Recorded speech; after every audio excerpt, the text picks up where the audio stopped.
Welcome to Hartman Math and welcome to Unit 6, where we're studying trigonometric functions. We begin with Lesson 6.1, the Pythagorean Theorem, as well as the Triangle Sum Theorem, which states that the sum of the measures of the three interior angles of a triangle will always be 180 degrees. It changes for other polygons. The more sides, the larger the sum of the angles, but in this unit we're really focusing on triangles. So the sum of the measures of the three interior angles for any triangle is going to be 180 degrees. For example, if we knew that angle D was 92 degrees, angle F was 24 degrees, we had an unknown measure for angle E, we could use the fact and pay attention to the notation. 92 degrees in no particular order, but I kind of went alphabetical order. 92 degrees for D plus measure, so lowercase m, angle symbol, capital E, represent an angle. Measure of angle E plus the 24 degrees for the measure of angle F would equal 180 degrees. So a really quick way of finding it, we would say the measure of angle E is 180 minus each of the two other ones, and we would get that it is 64 degrees. Use the correct notation. Again, measure of angle E is equal to 64 degrees. All right, it's your turn. If you want to pause here, see if you can figure out our missing angle, its measure. So the box does mean 90 degrees, so we know that angle Q has a measure of 90 degrees. R is the unknown, so to set up 67 degrees plus 90 degrees plus the measure of angle R would be 180 degrees. Or another way of saying that, the measure of angle R would be 180 degrees minus 67 degrees minus 90 degrees, and that leaves 23 degrees as the measure of angle R.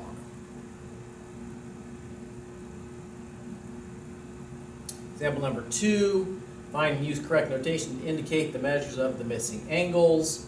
We have two missing angles. Again, we've got the box here, so angle C is 90 degrees in measure, unknown A and B. But we do have additional information. We have these marks here, and that says that segment AC is congruent to segment BC, and that makes this an isosceles triangle. In an isosceles triangle, not only does it have two congruent sides, but it has two congruent angles, the ones opposite them.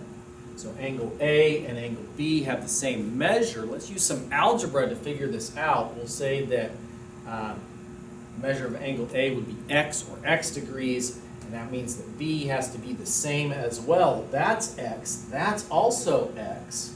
So x plus 90 degrees is 180 degrees. And it just becomes an algebra problem to solve.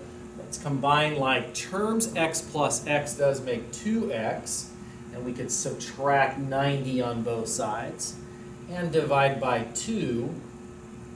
So x is going to be 45 degrees. Now let's go back to what did it actually say. Find the measures of the missing angles, and that was A and B. So we could say the measure of angle A is the same as or equal to the measure of angle B. They are both equal to 45 degrees. You can separate them out if you would like to, but definitely indicate that we're talking about the measure of angle A and the measure of angle B.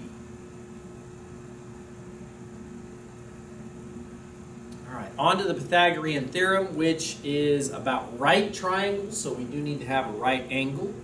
And the sides of the right triangle are labeled such that we've got two legs. Those are the two sides that create that right angle. Opposite of the right angle is the hypotenuse of the right triangle. And it is true that the hypotenuse is always the longest side in any right triangle. The Pythagorean theorem is that actually the square of the hypotenuse is equal to the sum of the squares of the legs here and here. And it's usually often abbreviated as a squared plus b squared equals c squared. The a and the b are interchangeable. C is not, so make sure that over here for the c squared, we're using the hypotenuse. For the legs, again, interchangeable on that part. All right, so we've got two sides, and anytime we have two sides in a right triangle, we can always find the third based off of the Pythagorean theorem. A squared plus b squared equals c squared, or more specifically, leg squared plus leg squared is hypotenuse squared. So we just got to figure out which one's the hypotenuse. C, that's the one that we have to lock in. The other two, again, interchangeable, so opposite here, we got the x, that's going there. The 2 and the 6 go here. Either order, doesn't matter, but make sure we do square each of those things. So 2 squared plus 6 squared equals x squared. So square those, we get 4 plus 36 equals x squared. Add those quantities together.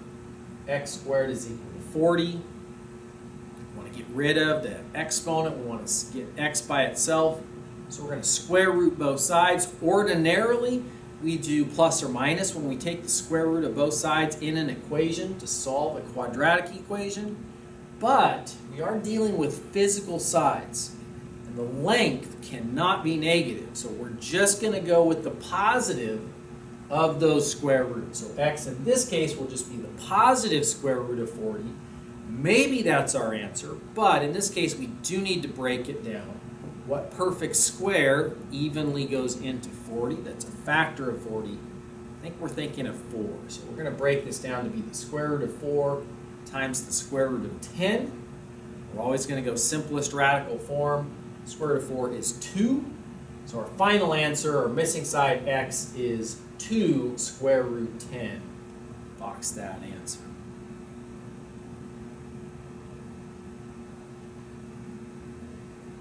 All right, your turn. Go ahead and pause here as you solve for x. Once again, we're looking for the hypotenuse. Our missing side, x, is opposite of the right angle, so x goes there.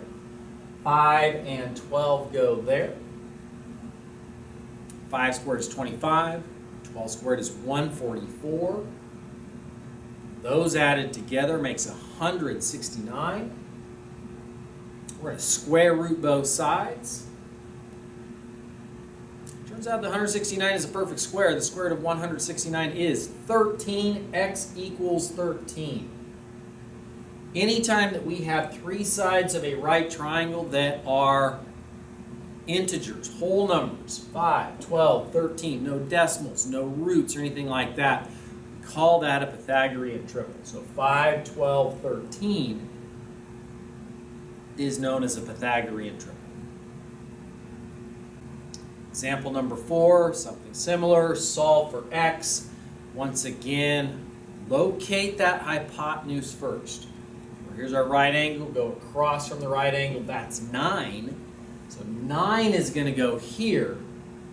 The x and the 7 are going to go here. In no particular order. So 7 squared plus x squared equals 9 squared.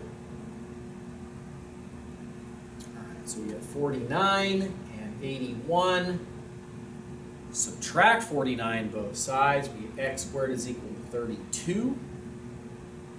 Square root both sides. X equals the square root of 32.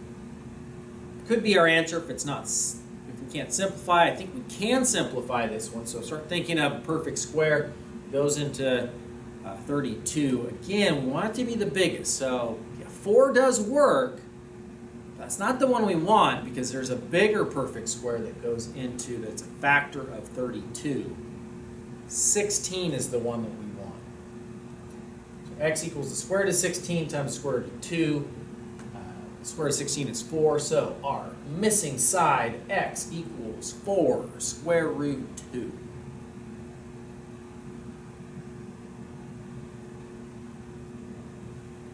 It is your turn.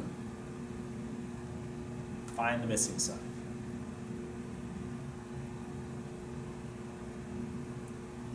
So here's our right angle. Opposite that is the 10. 10 goes there. 3 and the x are a and our b, interchangeable. We've got 9 plus x squared is equal to 100. Subtract 9 both sides. We get x squared is equal to 91. We square root that. And we cannot, there are no perfect squares that are a factor of 91, so it can't be simplified. That is simplest radical form, so that's our answer right there. That's it for today. I'll see you next time.